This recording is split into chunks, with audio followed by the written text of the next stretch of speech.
లాజికల్గా మాట్లాడుకోవాలి.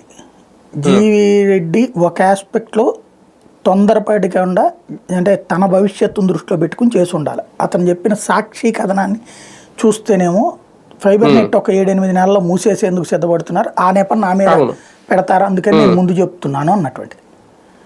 అది నెంబర్ 1 ఆస్పెక్ట్. నెంబర్ 2 ఆస్పెక్ట్ వచ్చేటోడికి అధికారులు పనిచేయట్లేదు.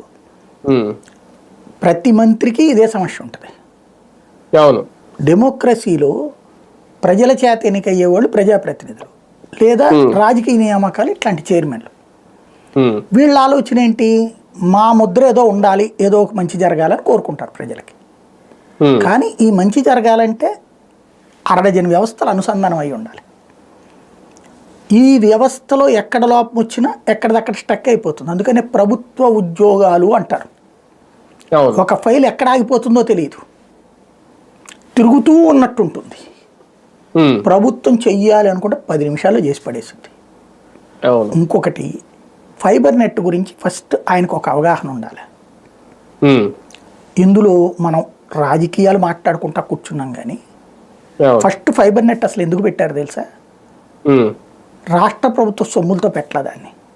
కేంద్ర ప్రభుత్వము ప్రయోగాత్మకంగా దేశవ్యాప్తంగా ప్రతి పల్లెటూరికి కూడా ఇంటర్నెట్ సేవలు అందించడం కోసం ఒక పథకాన్ని పెడుతూ దానికి పైలట్ ప్రాజెక్టుగా ఆంధ్రప్రదేశ్ ఎంపిక చేసింది. ఆ రోజున కూటమిలో ఉన్నారు కాబట్టి.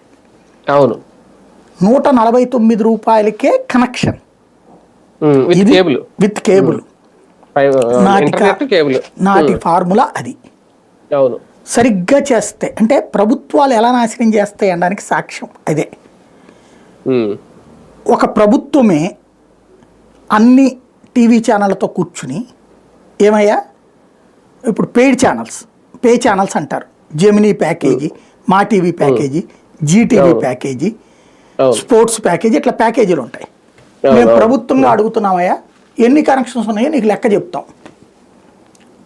ప్రతి కనెక్షన్కి నువ్వు ఒక్కొక్కళ్ళ దగ్గర 10 రూపాయలు వసూలు చేస్తున్నావు కదా, మా దగ్గర ప్రభుత్వం కాబట్టి 5 రూపాయలు వసూలు చేయి, నీకు డబ్బులు టెన్షన్గా వచ్చేస్తుంది అంటే ఆ సదరు సంస్థలు హ్యాపీగా ఒప్పుకుంటాయి కదా. కానీ ఆ రోజున అట్ట చేశారా? చెయ్యలా. ఎందుకని? ఇక్కడ రాజకీయం మిళితమై ఉంది.